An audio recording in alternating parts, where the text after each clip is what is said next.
معزز سامعین و سامعات، انشاءاللہ آج کے اس خطبہ جمعہ میں میری امت کا مفلس کون، اس موضوع سے کچھ باتیں آپ کے گوشے گزار کرنے جا رہا ہوں۔ اللہ تبارک و تعالیٰ سے دعا کرتے ہیں کہ اللہ تبارک و تعالیٰ ہمیں ان باتوں کو سننے، سمجھنے اور ان باتوں پر عمل پیرا ہونے کی توفیق عنایت فرمائے۔ معزز حاضرین، آپ سبھی جانتے ہیں کہ اللہ تبارک و تعالیٰ نے جس دین کو پسند کیا ہے وہ دین اسلام ہے۔ اس روئے زمین میں بہت سارے ادیان ہیں، ان تمام ادیان میں قابل قبول کوئی دین ہے تو وہ دین اسلام ہے۔ اللہ تبارک و تعالیٰ نے اس بات کی وضاحت کرتے ہوئے قرآن میں بات کو بیان کیا کہ ان الدین عند اللہ الاسلام، میرے پاس کوئی قابل قبول دین ہے تو وہ دین اسلام ہے، اور دین اسلام کے علاوہ کوئی دین قابل قبول نہیں ہے۔ اس اعتبار سے مجھے اور آپ کو اللہ تبارک و تعالیٰ کا شکر ادا کرنا چاہیے کہ اللہ نے دین اسلام جیسی نعمت ہم کو نوازی ہے۔ دوسرا جو پہلو دین اسلام جو اللہ کا پسندیدہ دین ہے، ہمیشہ مجھے اور آپ کو یاد رکھنا ہے کہ یہ دین کامل ہے، مکمل ہے، اس میں کسی بھی قسم کی کمی و زیادتی کسی بھی صورت میں، کسی بھی حال میں، کسی بھی شخص کے ذریعے سے کی نہیں جا سکتی، کیونکہ اللہ کے نبی علیہ الصلاۃ والسلام پر اس دین کو مکمل کر دیا گیا ہے۔ جیسا کہ اللہ تبارک و تعالیٰ نے فرمایا الیوم اکملت لکم دینکم واتممت علیکم نعمتی ورضیت لکم الاسلام دینا۔ جو دین اللہ کا پسندیدہ دین اسلام ہے وہ کامل ہے اور اس میں کمی زیادتی نہیں ہوگی، اور دین کی اساس قرآن و سنت ہے۔ دین کو سمجھنا ہوگا تو کتاب اللہ و سنت رسول کے ذریعے سمجھا جا سکتا ہے، اور اس کے علاوہ جتنے راہیں ہیں یا جتنے راستے لوگوں نے بنا رکھے ہیں، یقیناً کہیں نہ کہیں وہ دین اسلام سے ہٹ کر آپ کو نظر آئے گی۔ دین اسلام کی تعلیمات میں میں اور آپ غور تدبر کرتے ہیں تو مجھ پر اور آپ پر دو طرح کے اللہ تبارک و تعالیٰ نے حقوق عائد کیے ہیں۔ مجھے اور آپ کو یہ سمجھنا ہے کہ مفلس کون ہے، مفلس کسے کہتے ہیں۔ اللہ کے نبی علیہ الصلاۃ والسلام نے میری امت کا مفلس کس کو کہا ہے، یہ موضوع کو سمجھنے سے پہلے آئیے دیکھتے ہیں کہ اللہ تبارک و تعالیٰ نے مجھ پر اور آپ پر، ہر مسلمان پر دو طرح کے حقوق عائد کیے ہیں۔ ہم میں سے اکثر لوگ اس بات کو جانتے ہیں، ایک حق جس کو ہم جانتے ہیں حقوق اللہ، اللہ تبارک و تعالیٰ کا حق، نماز پڑھنا، روزہ رکھنا، زکوٰۃ دینا، حج کی استطاعت ہو جائے حج کے لیے چلے جانا، ماہ رمضان کے چاند کو دیکھنا، استطاعت ہو جائے تو روزوں کو رکھنا، یہ جتنی عبادتیں اللہ تبارک و تعالیٰ کی آتی ہیں، اللہ تبارک و تعالیٰ کے جتنے احکامات آتے ہیں یہ حقوق اللہ کے اندر آتے ہیں کہ اللہ تبارک و تعالیٰ کا حق بندے پر، اور بندہ جو حق ادا کر رہا ہے وہ اللہ تبارک و تعالیٰ کا ہے۔ اس سلسلے میں ایک بات ہمیشہ یاد رکھنی یہ ہے، اگر بندے کے اندر کوئی کوتاہی ہو اللہ تبارک و تعالیٰ کے حقوق کی ادائیگی کے اندر، نماز پڑھ رہا ہے کامل نہیں ہے، زکوٰۃ دے رہا ہے قابل قبول نہیں ہو رہی ہے، یا اس کے اندر کوئی کمی واقع ہو رہی ہے، حج کے لیے جا رہا ہے حج مبرور تک نہیں پہنچ پا رہا ہے، زکوٰۃ دے رہا ہے زکوٰۃ قابل قبول نہیں ہو رہی ہے، یا کمی کوئی واقع ہو گئی ہے، روزہ رکھ رہا ہے، روزہ فرض ہے، اس کے اندر کوئی کمی واقع ہے، یہ اللہ تبارک و تعالیٰ کا بندے کا معاملہ ہے۔ اللہ تبارک و تعالیٰ قیامت کے دن چاہے گا تو اپنے بندے کو معاف کرے گا، یہ اللہ اور بندے کے درمیان ہے۔ یہ حقوق ہمیں معلوم ہے، ہم ادا کر رہے ہیں حسب استطاعت۔ دوسرا جو پہلو ہے، دوسرا جو حق ہے جس کے ذریعے میں اور آپ مفلس بن سکتے ہیں، دوسرا حق ہے حقوق العباد۔ اللہ تبارک و تعالیٰ نے بندوں پر بندوں کے حق رکھے ہیں، اللہ تبارک و تعالیٰ نے بندوں پر حق رکھے ہیں، جس کو حقوق العباد کہا جاتا ہے۔ اس کی لمبی فہرست ہے شریعت اسلام کے اندر، غور کریں تو والدین کے حقوق ہے بچوں پر، بچوں کے حقوق ہے والدین پر، میاں بیوی کے حقوق، میاں کے حقوق ہے بیوی پر، بیوی کے حقوق ہے میاں پر، مسلمان کے مسلمان پر حق، پڑوسیوں کے حق، اس طرح اگر آپ فہرست بنائی جائیں تو اس طرح بہت سارے حقوق ہمارے سامنے آتے ہیں۔ آئیے دیکھتے ہیں ان تمام حقوق کے اندر اگر مجھ سے اور آپ سے کوتاہی ہوتی ہے تو بڑا مرحلہ قیامت کے دن ہے۔ وہ مرحلہ یہ ہے کہ اللہ تبارک و تعالی اس وقت تک اس بندے کو معاف نہیں کرے گا۔ اللہ تبارک و تعالی اس وقت تک اس بندے کو معاف نہیں کرے گا جب تک کہ بندے کا حق یا بندے نے اس کو معاف نہ کیا ہو۔ پڑوسیوں کے حقوق میں کوتاہی ہے، ماں باپ کے حقوق میں کوتاہی ہے، بچوں کے حقوق میں کوتاہی ہے، والدین کے حقوق میں کوتاہی ہے۔ اگر آپ نے کسی پہ ظلم کیا ہے، زیادتی کی ہے، ان کے حق کو مارا ہے، تو قیامت کے دن جب تک اللہ تبارک و تعالی معاف نہیں کرے گا جب تک کہ وہ بندہ آپ کو معاف نہ کرے۔ اس اعتبار سے مجھے اور آپ کو بہت زیادہ چوکنا ہو جانا چاہیے۔ کہیں ایسا تو نہیں ہے کہ میری اور آپ کی زندگی میں اللہ کے حقوق تو ہم ادا کر رہے ہیں، بندوں کے حقوق کے اندر کوتاہی ہو رہی ہے۔ آئیے دیکھیں سورۃ النساء کی آیت نمبر 58 میں اللہ تبارک و تعالی نے ایک آیت بیان کی ہے۔ اللہ نے فرمایا ان اللہ یأمرکم ان تؤدوا الامانہ۔ اللہ تبارک و تعالیٰ نے حکم دیا، اس آیت کے شائن نزول میں یہ بات آتی ہے کہ اللہ تبارک و تعالیٰ نے یہاں پر یہ جو بات بیان کی ہے اس کا شان نزول ہمارے سامنے آتا ہے عثمان بن طلحہ رضی اللہ تعالیٰ عنہ کا واقعہ۔ یہ وہ خاندان ہے، یہ وہ قبیلہ ہے جو مکہ کے چابی کو اپنے پاس رکھا ہوا ہے اور آج بھی اسی خاندان کے اندر موجود ہے، قیامت تک انہی قبیلے میں رہے گی، یہ ان کا اعجاز ہے۔ عثمان بن طلحہ رضی اللہ تعالیٰ عنہ سے کسی نے چابی لی کسی مرحلے کے سلسلے میں اور چابی واپس کرنے سے انہوں نے انکار کر دیا۔ یہ حق تھا، اللہ کے نبی صلی اللہ علیہ وسلم نے دیا تھا، کسی نے لینے کی کوشش کی اور اس کے بعد اللہ تبارک و تعالیٰ نے فی الفور حضرت جبرائیل علیہ السلام کے ذریعے وحی کو نازل کیا بندے کے حق ادا کرنے کے لیے۔ اللہ نے فرمایا ان اللہ یأمرکم ان تؤدوا الامانہ، اے وہ لوگو جو ایمان لائے ہو، یاد رکھو کہ جو امانت اللہ بندوں کی امانت ہے اس بندوں کی امانتوں کو تم واپس کر دو۔ وَإِذَا حَكَمْتُمْ بَيْنَ النَّاسِ، اور جب تمہیں حکم دیا جائے کہ لوگوں کے درمیان فیصلہ کرو تو بہترین فیصلہ کرو۔ ان اللہ نعم ما یعظکم بہ ان اللہ کان سمیعا بصیرا، اللہ تبارک و تعالی تمہیں سن رہا ہے اور تمہیں دیکھ رہا ہے۔ تو جیسے ہی آیت مبارکہ کا نزول ہوا عثمان بن طلحہ رضی اللہ تعالیٰ عنہ کے قبیلے کے حوالے چابی کر دی گئی۔ یہاں سے اس بات کا اندازہ ہو رہا ہے اللہ کے حقوق کے سلسلے میں اگر کوتاہی ہوئی ہے تو کوئی وحی کا نزول نہیں ہوا ہے۔ اللہ کے بندے کے حق میں کوتاہی ہوئی ہے تو فوراً اللہ تبارک و تعالیٰ نے بذریعہ وحی اس بات کی تعلیم دی کہ اپنے بھائیوں کے ساتھ، اپنے مسلمان بھائیوں کے ساتھ ان کے حقوق کو ادا کرو، ان کے ساتھ انصاف کا معاملہ کرو، نا انصافی نہ کرو۔ میرے بھائیوں، حضرت عثمان بن طلحہ رضی اللہ تعالیٰ عنہ کے حوالے یہ چابی کر دی جاتی ہے۔ یہ آیت کے شائن نزول میں بات ہمارے سامنے آتی ہے۔ یہاں سے میرے اور آپ کے لیے پیغام یہ ہے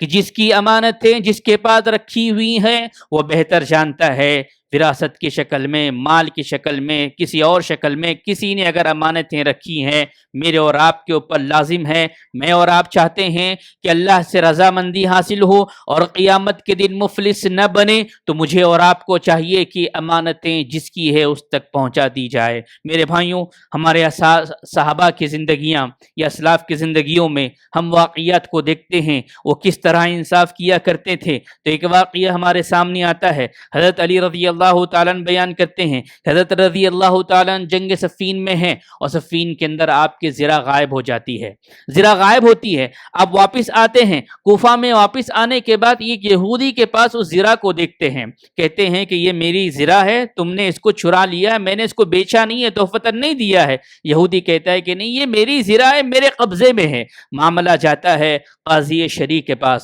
قاضی تشریع کے پاس جن کا نام آتا ہے۔ قاضی کہتے ہیں کہ ٹھیک ہے، معاملے کو میرے پاس لے کر آؤ۔ ایک طرف یہودی کھڑا ہوا ہے، اس کے ہاتھ میں زرہ ہے، ایک طرف حضرت علی رضی اللہ تعالیٰ عنہ کھڑے ہیں، کہتے ہیں کہ یہ زرہ میری ہے، اور قاضی وقت کہتا ہے کہ چلو ٹھیک ہے، تم یہ کہتے ہو کہ یہ زرہ تمہاری ہے تو تمہاری طرف سے گواہ پیش کرو۔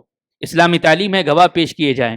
گواہ پیش کرنے کا جب معاملہ آتا ہے حضرت علی رضی اللہ تعالیٰ حضرت حسین اور ان کے دوست کو بلا لیتے ہیں اور کہتے ہیں کہ یہ 2 گواہ میرے پاس سے موجود ہے. قاضی وقت کہتے ہیں آپ جانتے ہیں کہ شریعت اسلام میں باپ کے حق میں بیٹے کی گواہی قابل قبول نہیں ہوتی، لہذا یہ میں فیصلہ اس یہودی کے حق میں کرتا ہوں کیونکہ آپ کے پاس گواہی نہیں ہے. یہودی جانتا تھا کہ یہ زرہ حضرت علی رضی اللہ تعالیٰ کی ہے. یہودی یہ بھی جان رہا تھا کہ جب فیصلہ قاضی کے پاس جائے گا تو ممکن ہوگا کہ حضرت علی رضی اللہ تعالیٰ کے حق میں فیصلہ ہو جائے اور زرہ مجھ سے چھین لی جائے، لیکن وہ معاملے کو دیکھتا ہے کہ انصاف کرنے والا اتنا مضبوط ہے تو ان کا اسلام، ان کا مذہب کتنا مضبوط ہوگا. وہ اس بات کی گواہی دیتا ہے یقیناً یہ زرہ حضرت علی رضی اللہ تعالیٰ کی ہے. میں اس بات کی گواہی دیتا ہوں یقیناً آپ کا مذہب سچا ہے، آپ لوگ اچھے ہیں، انصاف کرنے والے ہیں. اور فی الفور وہ اسلام کے اندر داخل ہو جاتا ہے. پتہ کیا چلا کہ وقت کا اگر حاکم ہے،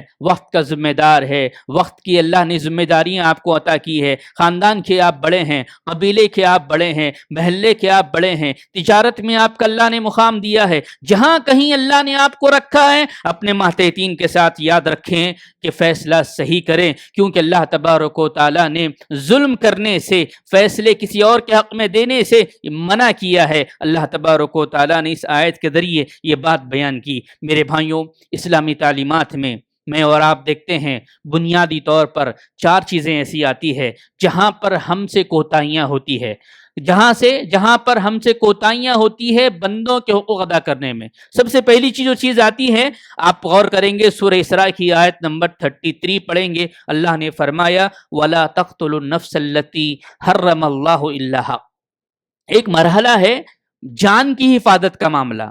جان کی بڑی اسلام کے اندر اہمیت ہے، کسی کی بھی جان نہیں لی جا سکتی اور کسی کو اس کے اختیارات نہیں ہیں. لیکن ہم دیکھتے ہیں اہل ثروت، مالدار لوگ، تاجر لوگ اپنے کاموں کو کرانے کے لیے، اپنے بلڈنگوں کو کھڑا کرنے کے لیے ہما قسم کے ذرائع کے ذریعے کسی کو بھی موت کے گھاٹ اتار دینا بڑا آسان سمجھتے ہیں. گزشتہ 6-8 مہینے پہلے آپ نے شہر حیدرآباد کے واقعات کو دیکھا، کس طرح قتل و غارت گیری عام ہوئی. کوئی کسی کو مار رہا ہے، کوئی کسی کو مار رہا ہے، کوئی کسی کے خون میں شامل ہے، کوئی کسی کے خون کے شامل ہونے کے ساتھ ساتھ اس کے معاملات کے اندر شامل ہے. یہاں اسلام یہ تعلیم دیتا ہے کسی کے بھی خون کو ناحق نہیں بہایا جائے گا. اور آج حقوق العباد کے اندر کوتاہی ہم میں نظر آتی ہے تو کسی کی جان لینے میں یا کسی کی جان کو نقصان پہنچانے میں یا کسی کی جان کو ہلاکت کرنے میں ہم پیش شامل رہتے ہیں اپنے مفادات کے لیے. دوسرا مرحلہ میرے اور آپ کے سامنے آتا ہے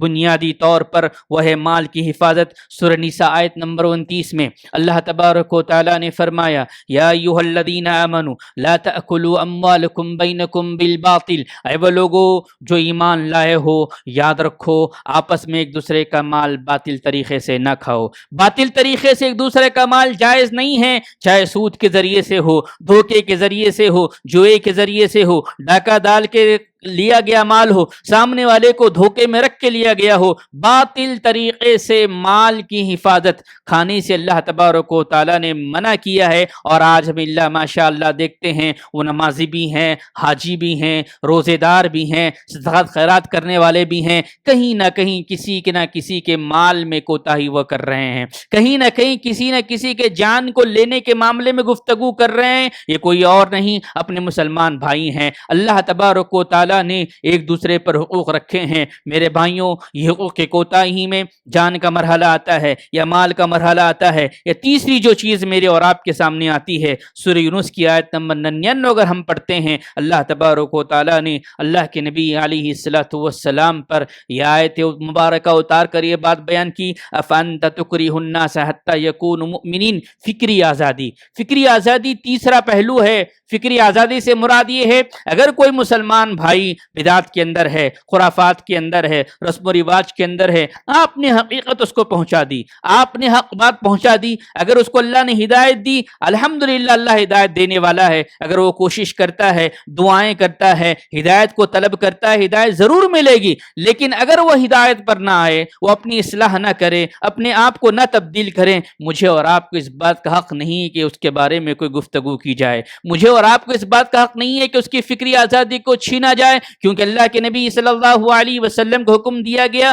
کہ نبی صلی اللہ علیہ وسلم آپ چاہتے ہیں کہ سارے لوگ مومن ہو جائیں, یہ ممکن نہیں ہے. ہدایت اللہ تبارک و تعالیٰ کے جانب سے ہے. اللہ جس کو چاہتا ہے ہدایت دیتا ہے, جس کو نہیں چاہتا ہدایت نہیں دیتا. تو پہلا مرحلہ جان کا ہے, دوسرا مرحلہ مال کا ہے, تیسرا مرحلہ فکری آزادی کا ہے, چوتھا مرحلہ میرے اور آپ کے سامنے ایک حدیث مبارک آتی ہے, وہ ہے عزت و آبرو کی حفاظت.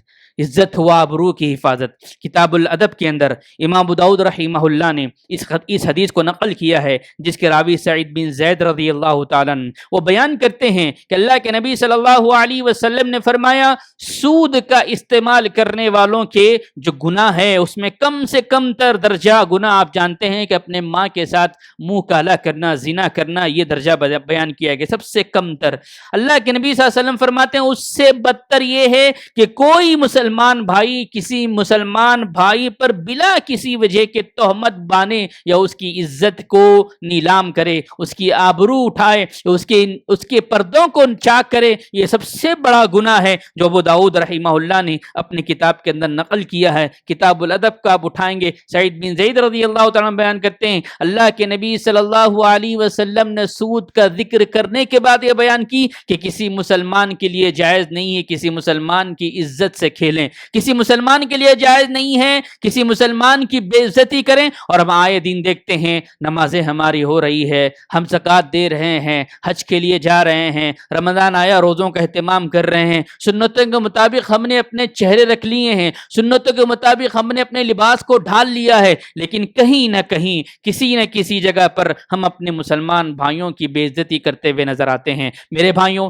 یہ چار پہلو ہے جہاں سے حقوق العباد کے اندر کوتاہی ہوتی ہے. اللہ کے نبی صلی اللہ علیہ وسلم نے حجۃ الوداع کے موقع پر یہی بات بیان کی تھی. یاد رکھو, ان دماءکم و اموالکم وعرضکم حرام کحرمت یومکم ھذا. اللہ کے نبی صلی اللہ علیہ وسلم نے جو پیغام دیا, کہا ایک دوسرے جس طرح یہ شہر تمہارے لیے حرمت والا ہے, یہ مہینہ تمہارے لیے حرمت والا ہے, اسی طرح ایک دوسرے کا مال, ایک دوسرے کی جان, ایک دوسرے کی عزت تم پر حرام ہے. مسلمان وہی ہے جو اپنے لیے پسند کرتا ہے, جو اپنے لیے پسند کرتا ہے اپنے بھائی کے لیے پسند کریں. مسلمان مومن وہ ہوتا ہے ہمیشہ ایک دوسرے کے ساتھ اچھا معاملہ کرتا ہے, کسی کی جان لینے میں شامل نہیں ہوتا, کسی کے مال کو باطل طریقے سے کھانے میں شامل نہیں ہوتا, کسی کی عزت آبرو کو اڑانے میں شامل نہیں رہتا, کسی کی آزادی فکری کے اندر داخل ہونے کی کوشش نہیں کرتا. مسلمان کی یہ چیز ہونی چاہیے. امام بخاری, امام مسلم رحمہ اللہ نے اور ایک حدیث نقل کی ہے. اللہ کے نبی صلی اللہ علیہ وسلم نے فرمایا کل المسلم علی المسلم حرام دمہ ومالہ وعرضہ. کسی کا مال ناحق طریقے سے نہ کھاؤ, کسی کی جان ناحق طریقے سے نہ لو, کسی کی عزت کو بے عزت نہ کرو. ایک مسلمان کے لیے پیغام ہے. اس کے بعد اللہ تبارک و تعالی نے فرمایا والمؤمنون والمؤمنات بعضهم اولیاء بعض یأمرون بالمعروف وینہون عن المنکر. مومن عورت, مومن مرد وہ ہوتے ہیں, مومن مرد اور مومن عورتیں وہ ہوتے ہیں جو ایک دوسرے کے دوست ہوتے ہیں. اولیاء بعضهم الی بعض. اور یہ کیا کرتے ہیں, یأمرون بالمعروف, لوگوں کو نیکی کا حکم دیتے ہیں, برائی سے روکتے ہیں. میری اور آپ کے زندگی میں اگر یہ مرحلہ ہے, یہ کیفیت ہے کہ ہمیشہ میرے اور آپ کے ذہن پر یہ طاری رہتا ہے کہ میں اپنے بھائی کو برائی سے روکوں اور میرے بھائی کو نیکی کا حکم دوں, یقیناً یہ بہت مبارکبادی کے لائق ہے. لیکن اس کے برعکس ہم دیکھتے ہیں جب دو لوگ بیٹھتے ہیں, تیسرے کی بدگمانی ہوتی ہے, تیسرے پہ تہمت ہوتا ہے, تیسرے کے بارے میں گفتگو ہوتی ہے, تیسرے کے اوپر الزام لگایا جاتا ہے, تیسرے کے خاندان کی گفتگو ہوتی ہے. ہم سب جانتے ہیں کہ کس طرح کی ہماری زندگی گزر رہی ہے, اور ایک مسلمان کے لیے شیوا نہیں ہے کہ وہ اپنے بھائی کے لیے اس طرح عذاب بنے, اس طرح کی کیفیت میں شامل ہو جو قیامت کے دن پریشان ہو. میرے بھائیوں, چار باتوں کے بعد آئیے اس سوال پہ چلتے ہیں, اس موضوع پہ چلتے ہیں کہ مفلس کون ہے, مفلس کسے کہتے ہیں, مفلس کون بن سکتا ہے. میں اور آپ جانتے ہیں کہ میرے اور آپ کے ذہن میں یہ بات ہے کہ مفلس وہ شخص ہے جس کے پاس پیسہ نہیں ہے, مال نہیں ہے، یا جو محتاج ہے یا غریب ہے یا بے زر ہے، یا رفتہ رفتہ دولت نے اس کا ہاتھ چھوڑ دیا ہے، غربت کے درجے پہ چلا گیا ہے، یہ کیفیت، یہ معنی مفہوم دنیاوی اعتبار سے میرے اور آپ کے ذہن میں ہے، یقیناً مفلس اسی کو کہتے ہیں۔ لیکن اللہ کے نبی صلی اللہ علیہ وسلم نے فرمایا میری امت کا مفلس کون ہے؟ جو قیامت کے دن مفلس ہوگا۔ دنیا کا مفلس تو یہ ہے، لیکن وہ مفلس بھی کامیاب ہے کس صورت میں؟ اللہ تبارک و تعالیٰ نے فرمایا ان اکرمکم عند اللہ یتقاکم، میرے پاس اگر کوئی بہتر انسان ہے تو اس کے لیے مال شرط نہیں ہے، اس کے لیے عبادت شرط نہیں ہے، اس کے لیے کوئی شرط نہیں ہے، شرط یہ تقوی، ان اکرمکم عند اللہ یتقاکم۔ اگر وہ دنیاوی اعتبار سے مفلس ہے، غریب ہے، محتاج ہے، مال نے اس کا ہاتھ چھوڑ دیا ہے، لیکن وہ اللہ سے ڈرنے والا ہے، وہ اللہ سے ڈرنے والا ہے تو اللہ کے نظر میں سب سے بہتر شخص ہے۔ لیکن قیامت کے مفلس کے سلسلے میں اللہ کے نبی صلی اللہ علیہ وسلم نے فرمایا کہ تم جانتے ہو اتدرون مل مفلس، مفلس کون ہے؟ یہی اصل موضوع ہے، یہی بات آپ تک پہنچانی ہے، اس حدیث کی وضاحت آپ تک رکھنی ہے، کہیں ایسا نہ ہو کہ دنیاوی مفلسی تو ہم نکل جائیں لیکن آخرت کی مفلسی بڑی ڈینجر ہے، بڑی خطرناک ہے، اس کا مرحلہ یہ ہے کہ جنت سے ہم جہنم کے حوالے ہو سکتے ہیں۔ اللہ کے نبی صلی اللہ علیہ وسلم پوچھتے ہیں صحابہ سے کہ تم جانتے ہو کہ مفلس کون ہے؟ صحابہ نے یہی جواب دیا کہ جس کے پاس دینار نہیں ہے، جس کے پاس دینار نہیں ہے۔ اللہ کے نبی صلی اللہ علیہ وسلم نے کہا دینار و درہم کا مرحلہ نہیں ہے، قیامت کے دن میری امت کا مفلس یہ ہوگا ان المفلس من امتی من یاتی یوم القیامہ، کو کیا کرے گا؟ نمازوں کو لے کر آئے گا، وہ کیا کرے گا؟ روزوں کو لے کر آئے گا، وہ کیا کرے گا؟ زکوٰۃ جیسے عمل کو لے کر آئے گا۔ نماز آپ جانتے ہیں ارکان ایمان میں سے ایک، ارکان اسلام میں سے ایک ہے، روزہ ارکان اسلام میں سے ایک ہے، زکوٰۃ ارکان اسلام میں سے ایک ہے۔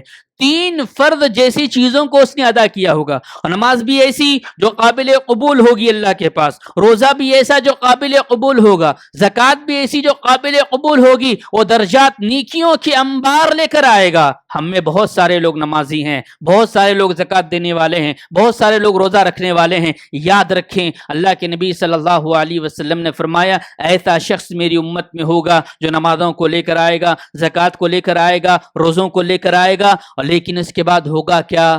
کوئی سامنے سے کھڑا ہوگا اور کہے گا وَيَأْتِي خَدْشَةَ مَهَادَا، اللہ تبارک و تعالیٰ تیرے اس بندے نے مجھے گالی دی ہے، دنیا کے اندر اس بندے نے مجھے گالی دی ہے۔ یاد رکھیں گالی دینے کے سلسلے میں آپ جانتے ہیں یہ منافقت کی علامت ہے۔ جب جھگڑا ہوتا ہے، تضاد ہوتا ہے، تو منافق اپنی زبان سے کیا کرتا ہے؟ گالی دیتا ہے۔ کہیں ایسا تو نہیں ہے مجھ میں اور آپ میں ایسی علامتیں پائی جاتی ہیں نمازوں کی پابندی کے بعد، زکوٰۃ کی پابندی کے بعد، روزوں کے پابندی کے بعد، حقوق اللہ کی پابندی کے بعد؟ غور تدبر کریں کہیں ایسا مرحلہ تو نہیں ہے اللہ تبارک و تعالی اس بندے کی عارضی کو قبول کرے گا کہ اس نے گالی دی تھی، گالی کے بدلے کیا ہوگا؟ اللہ تبارک و تعالی اس کی نماز میں سے، اس کی زکوٰۃ میں سے، اس کے روزے میں سے نیکیوں کو اس شخص کے حوالے کر دے گا۔ یہ مرحلہ یہاں نہیں رکے گا، اور ایک شخص آئے گا وہ کہے گا وہ خذف ھذا، اللہ تبارک و تعالی اس شخص نے مجھ پر تہمت لگائی تھی، اور تہمت کیا ہے؟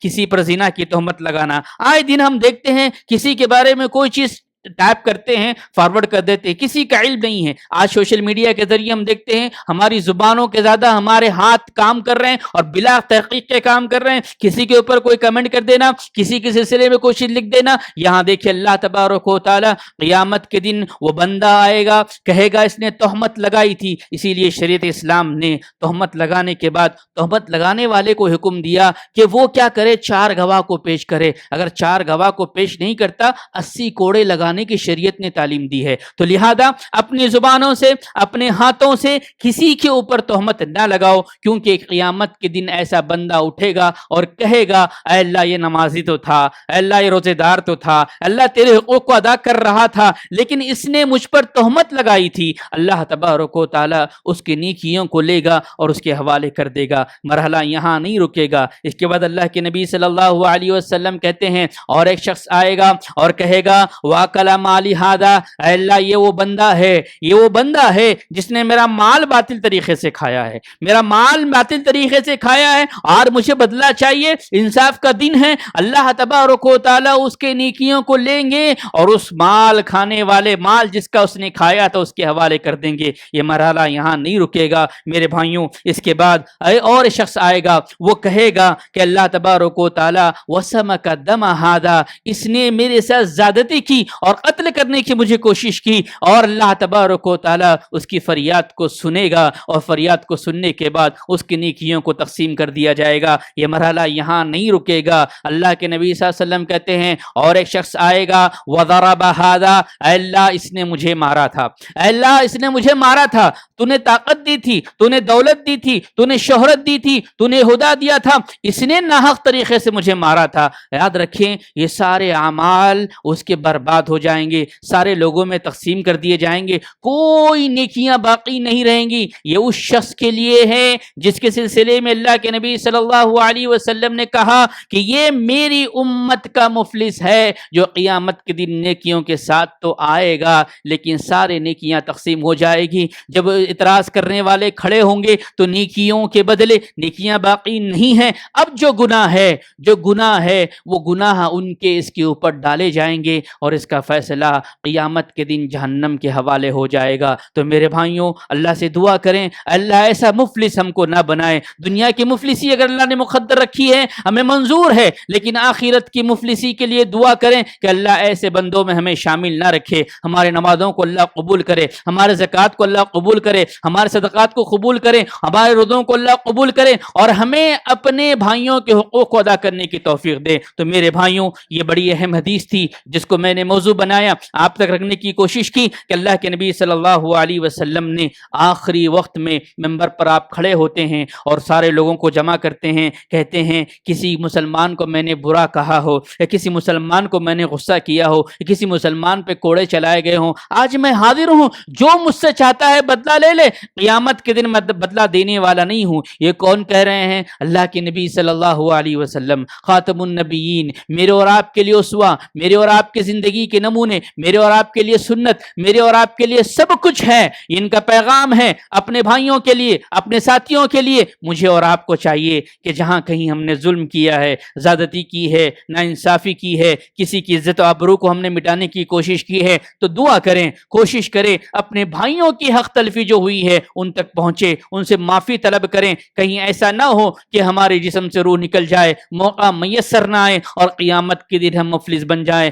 وقت کا تقاضا یہ ہے کہ یہ حدیث مبارکہ مجھے اور آپ کو للکار رہی ہے، مجھے اور آپ کو بتا رہی ہے کہ حقوق العباد میں کوتاہی کتنا بڑا سنگین جرم ہے کہ انسان قیامت کے دن مفلس بن جاتا ہے۔ قیامت کے دن انصاف ہوگا، کیسے انصاف ہو گیا آپ سبھی جانتے ہیں۔ اللہ کے نبی صلی اللہ علیہ وسلم نے فرمایا اگر ایک سنگ والی بکری نے بغیر سنگ والی کو مارا ہو، اگر ایک سنگ والی بکری نے بغیر سنگ والی کو مارا ہو، قیامت کے دن بغیر سنگ والی بکری کو سنگ دیا جائے گا اور اس کو حکم دیا جائے گا جیسے اس نے تجھ کو مارا ہے تو مار لے۔ یہ اللہ تبارک و تعالیٰ کا انصاف ہے۔ ایسے انصاف میں اور آپ، میرے اور آپ کا اندازہ مجھے کرنا ہوگا کہ میں نمازیں تو پڑھ رہا ہوں، روزے تو رکھ رہا ہوں، زکوٰۃ کو جا رہا ہوں، کہیں ایسا تو نہیں ہے والدین کے حقوق میں کوتاہی ہو رہی ہے، بچوں کے حقوق میں کوتاہی ہو رہی ہے، بیوی کے حقوق میں کوتاہی ہو رہی ہے، شوہر کے حقوق میں کوتاہی ہو رہی ہے، پڑوسی کے حقوق میں کوتاہی ہو رہی ہے، کسی کے جان، کسی کے مال، کسی کی عزت اور فکری خیال میں بلا وجہ کہیں شامل تو نہیں ہوتا ہوں تو وقت کا تقاضا ہے میں اور آپ اپنا جائزہ لیں۔ میرے بھائیوں بہت ساری باتیں ضمن میں آتی ہیں، اللہ کے نبی صلی اللہ علیہ وسلم کی کچھ باتیں میں رکھتے ہوئے اپنی بات کو ختم کرتا ہوں اسلامی تعلیمات کے نقطہ نظر سے کہ آپ جانتے ہیں کہ ایک مسلمان دوسرے مسلمان کا بھائی ہے، ایک مسلمان دوسرے مسلمان کا بھائی ہے۔ اللہ کے نبی صلی اللہ علیہ وسلم نے فرمایا مسلمان وہ ہے جس کی زبان اور جس کے ہاتھ سے اپنا بھائی محفوظ رہے، لہذا ہمیشہ کوشش کیجئے کہ اپنی زبان کے ذریعے کسی کو تکلیف نہ پہنچے۔ تکلیف آپ نے پہنچائی ہے، دل آپ نے دکھایا ہے، ٹھیس آپ نے پہنچائی ہے، معافی مانگ لے۔ مال آپ نے لیا ہے، تو صرف آپ اپنے آپ کی معافی مانگنے سے معاف نہیں ہوگا، اس کا مال اس کو واپس کرنا ہوگا. وال آپ نے دیا ہے تو واپس کرنا ہوگا، اس کے بعد معافی طلب کرنی ہوگی، تب جا کر اللہ تبارک و تعالیٰ معاف کرے گا. مال کا بڑا سنگین مرحلہ ہے. ایک حدیث یاد آ رہی ہے، قیامت کے دن جب حشر برپا ہوگا شہید کو لایا جائے گا. شہید کون ہے؟ جو اللہ کی راہ میں اپنی جان کی قربانی دی ہے. اس سے بڑھ کر اور درجہ کیا ہو سکتا ہے؟ لیکن کیا ہوگا قیامت کے دن؟ اللہ تبارک و تعالیٰ اس کا معاملہ نہیں کرے گا، کیونکہ اس کے اوپر قرض باقی تھا. الا الدین، اللہ تبارک و تعالیٰ جدت کا مستحق اس کو قرار نہیں دے گا، کیونکہ وہ مقروض تھا، قرض دینا تھا. اسی لیے اسلامی تعلیم مجھے اور آپ کو بتاتی ہے کسی کا جنازہ اگر آپ پڑھاتے ہیں تو پڑھانے سے پہلے اس بات کا اعلان کریں کہ اس کے وارثین میں سے اس کی ذمہ داری لے کہ کسی کا اگر قرض باقی ہے تو ہم دینے والے ہیں. کوشش کریں اپنی زندگی میں کہ کسی کا قرض باقی نہ رہیں، مقروض نہ رہیں. اگر ہیں تو کہیں لکھیں، کوشش کریں کہ اگر میں مر جاؤں میرے بعد میری وارثین میں سے یہ قرض ادا کریں گے. میرے بھائیوں، یہ تعلیم ہمیں بتاتی ہے رحم کرنے والے پر اللہ تبارک و تعالی رحم کا معاملہ کرتا ہے. اگر آپ چاہتے ہیں، میں چاہتا ہوں ہم پر رحم ہو، اللہ کا کرم ہو، نعمتیں اترے، تو اپنے بھائیوں کے ساتھ رحم کا معاملہ کیجئے، کرم کا معاملہ کیجئے. ہو سکتا اللہ نے آپ کو نعمتیں دی، اپنے بھائی کو نہیں دی، آزمائش کے لیے اللہ نے آپ کے بھائی کو آپ کے ساتھ رکھا ہو، چاہے پڑوسی کو رکھا ہو، والدین کو رکھا ہو، دوست احباب کو رکھا ہو، جہاں جہاں سے آپ کے تعلقات ہیں، یہ آپ کے اور میرے لیے آزمائش کا ذریعہ ہے. اللہ تبارک و تعالیٰ نے یہ آزمائش رکھی ہے. اس کے علاوہ اور ایک مرحلہ جو بڑا اہم ہے، پردے کا مرحلہ ہے، چھپانے کا مرحلہ ہے. کسی کے عیوب ہے، کسی کے کوتاہیاں ہیں، اگر آپ کو اس بات کا علم ہو جائے، کسی بھائی کا عیب پتہ چل جائے، کسی بہن کا عیب پتہ چل جائے، اگر اس کی آپ پردہ پوشی کرتے ہیں، اس کی تنہائی میں اصلاح کرتے ہیں اور کسی اور کے سامنے بیان نہیں کرتے ہیں، کیا فائدہ ہوگا؟ قیامت کے دن اللہ تبارک و تعالیٰ آدم علیہ السلام کی ساری ذریت کے سامنے بندے سے کہے گا، دیکھ فلاں وقت تو نے فلاں بندے کی پردہ پوشی کی تھی، اس کے عیب کو چھپایا تھا تاکہ لوگوں میں اس بات کا علم نہ ہو. آج میں سارے لوگوں کے سامنے تیرے سارے عیبوں کو چھپاتا ہوں. یہ وہ فضیلت ہے عیبوں کو چھپانے کی جو ہم آئے دن اپنی زبانوں سے اپنے بھائیوں کی، اپنے بہنوں کی، اپنے پڑوسیوں کی، اپنے خاندان کی، اپنے اساتذہ کی، اپنے دوستوں کی، جب دو آدمی ملتے ہیں تیسرے کی برائی کرتے ہوئے نظر آتے ہیں. میرے بھائیوں، اللہ کے نبی صلی اللہ علیہ وسلم نے فرمایا، اگر تم چاہتے ہو تمہاری حاجتیں پوری ہو، تم چاہتے ہو کہ تمہاری منتیں پوری ہو، تم چاہتے ہو کہ تمہاری مرادیں پوری ہو، تم چاہتے ہو کہ تمہارے ساتھ رحم کا معاملہ ہو، اللہ کے نبی صلی اللہ علیہ وسلم کہتے ہیں، اللہ نے فرمایا کہ جب تک بندہ بندے کے ساتھ اچھا معاملہ کرتا ہے، رحم کا معاملہ کرتا ہے، کرم کا معاملہ کرتا ہے، معافی کا معاملہ کرتا ہے، اس کی حاجت کو پورے کرنے کے لیے کوشش کرتا رہتا ہے،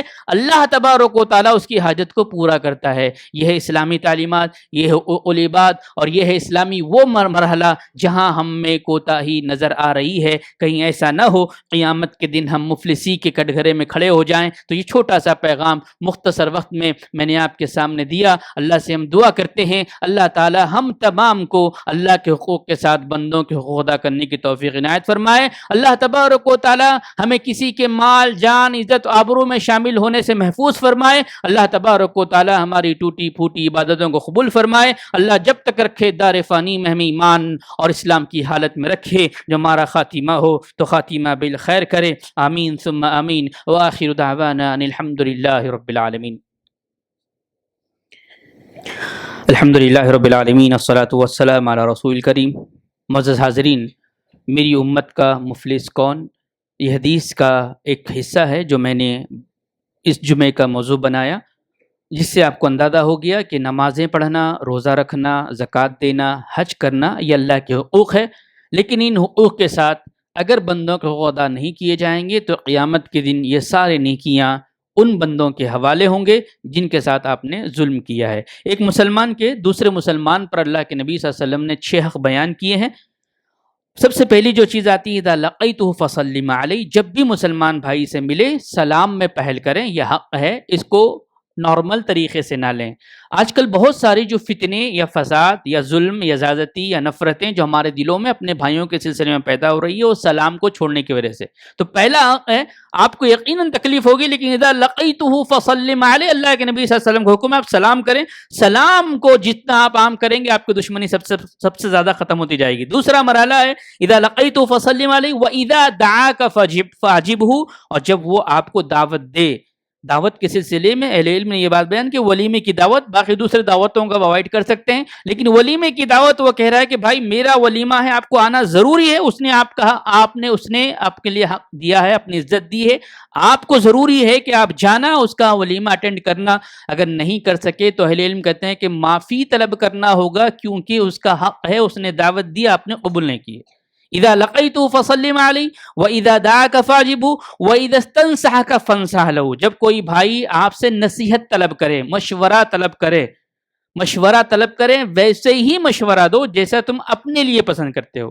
کس طرح پسند کرتے ہو؟ جس طرح شہد کے پٹھے سے شہد نکالنا پسند کرتے ہیں، اسی طرح اپنے بھائیوں کے لیے مشورہ دو۔ اللہ نے اگر آپ کو کہیں بھی رکھا ہے، آپ کا کوئی بھائی، کوئی بہن، کوئی پڑوسی آ کر پوچھتا ہے میں بلڈنگ بنانا چاہتا ہوں، آپ کو علم ہے، آپ صاف صاف بتائیں۔ کہتے ہیں میں ابراڈ جا کے پڑھنا چاہتا ہوں، جو اللہ نے علم دیا ہے حقیقت میں آپ ان کو بتاتے۔ جو تجارت کرنے کے لیے آپ کے پاس آتا ہے، یہ حق ہے، اس نے پوچھا ہے، آپ بتا دیں۔ یہ اللہ تبارک و تعالیٰ نے ایک مسلمان پر دوسرے مسلمان پر حق رکھے ہیں۔ اذا لقیتہ فسلم علیہ، سلام کرنا، واذا دعاک فاجبہ، جب دعوت دے قبول کرنا، واذا استنصحک فانصح لہ، اس کے لیے نصیحت کرنا، واذا عطش فحمد اللہ، اور جب وہ چھینکے تو الحمدللہ کہے، اس کا جواب دینا، واذا مرض فعدہ، جب بیمار ہو جائے، اطلاع ملے ایسا بیمار کہ جو ہل نہیں سکتا، نکل نہیں سکتا، چل نہیں سکتا، اس طرح کی کیفیت میں شامل ہو جائے تو اس کی عیادت کرنا، اس کے حق میں دعا کرنا۔ وَإِذَا مَاتَ فَاتَّبِعُوهُ، جب وہ مر جائے، اس بات کی خبر ہو جائے تو اس کی اتباع کرنا، معنی اس کے نماز جنازہ میں شامل ہونا، تدفین میں شامل ہونا۔ یہ 6 حقوق ہے ایک مسلمان پر دوسرے مسلمان کے۔ اس میں اگر کوتاہی ہوتی ہے تو ایک بہت سارے کوتاہیاں ہم سے ہوتی ہے، اس کے علاوہ مال میں ہوتی ہے، عزت آبرو میں ہوتی ہے، اسی طرح جان لینے میں ہوتی ہے، بہت سارے گناہوں میں ہم شامل ہیں، اس کے باوجود خواب غفلت سے نکلنا نہیں چاہتے۔ اللہ کا وعدہ ہے ان اللہ لا یغیر ما بقوم حتی یغیروا ما بانفسہم، خدا نے آج تک اس قوم کی حالت نہیں بدلی، خدا نے آج تک اس قوم کی حالت نہ بدلی جسے خود نہ ہو خیال اپنی حالت کا بدلنے کا۔ اللہ سے ہم دعا کرتے ہیں اللہ تبارک و تعالی حقیقی معنوں میں اسلامی تعلیمات کو سمجھنے کی توفیق عنایت فرمائے۔ اللہ تبارک و تعالی حقوق العباد کو سمجھنے کی توفیق عنایت فرمائے۔ اللہ ان کو ادا کرنے کی ہمیں توفیق عنایت فرمائے۔ اللہ جب تک رکھے دار فانی میں ہم ایمان اور اسلام کی حالت میں رکھے، جب ہمارا خاتمہ ہو تو خاتمہ بالخیر کرے۔ اقول قولی ھذا استغفر اللہ لی ولکم ولسائر المؤمنین۔ اعوذ باللہ السمیع العلیم من الشیطان الرجیم۔ بسم اللہ الرحمن الرحیم۔ ان اللہ وملائکتہ یصلون علی النبی یا ایھا الذین آمنوا صلوا علیہ وسلموا تسلیما۔ اللهم صل على محمد وعلى آل محمد كما صليت على إبراهيم وعلى آل إبراهيم إنك حميد مجيد۔ اللهم بارك على محمد وعلى آل محمد كما باركت على إبراهيم وعلى آل إبراهيم إنك حميد مجيد۔ أعوذ بالله السميع العليم من الشيطان الرجيم۔ بسم الله الرحمن الرحيم۔ إن الله يأمركم بالعدل والإحسان وإيتاء ذي القربى وينهى عن الفحشاء والمنكر والبغي يعظكم لعلكم تذكرون۔ واذكروا الله يذكركم وادعوه يستجب لكم ولذكر الله تعالى والله يعلم ما تصنعون۔